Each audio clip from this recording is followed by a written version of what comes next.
So I'm Charles Martin Shields, senior researcher at the German Institute of Development and Sustainability, and I'm really pleased to talk quickly about my new book, Urban Refugees and Digital Technology, which has just been released by McGill-Queen's University Press. And the book itself is about 4 years of work. We did field work in Bogotá, Colombia, Nairobi, Kenya, and Kuala Lumpur, Malaysia, in urban refugee communities, asking about and exploring the ways that they use digital technologies in daily life and how they relate to the city and relate to each other, how they engage in politics, how they engage in work and economic opportunities.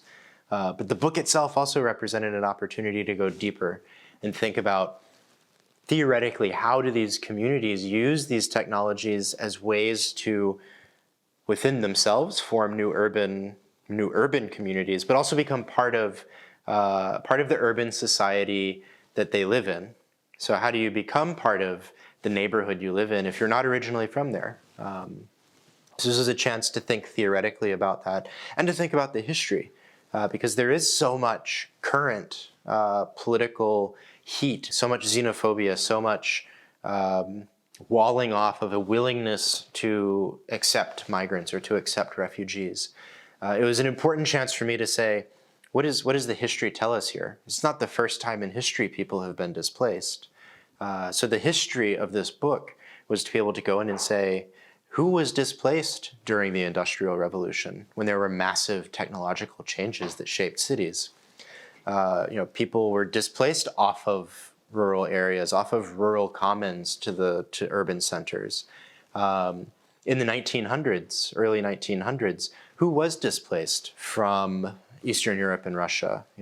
What was the experience of Ashkenazi Jews who came to New York City and lived in technologized spaces working in the garment industry? What role did they play in shaping the politics of New York City and politics of labor in the United States? What was the history of Black Americans moving from the South to the North, to urban areas in the North? What were the race politics? What were the race politics in the North as well? Because racism was not confined to the South. And what were the technologies in play in terms of social networks, the role of churches, the role of migration clubs in the South that help people make these journeys?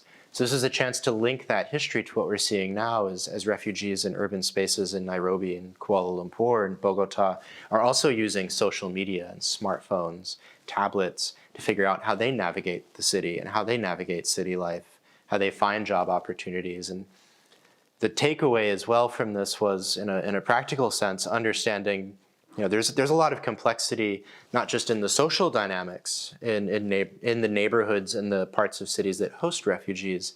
There's a lot of complexity in just getting your hands on a mobile phone if you're a refugee. A lot of times the regulations around what identification card is accepted to get a SIM card for your smartphone or to open a bank account.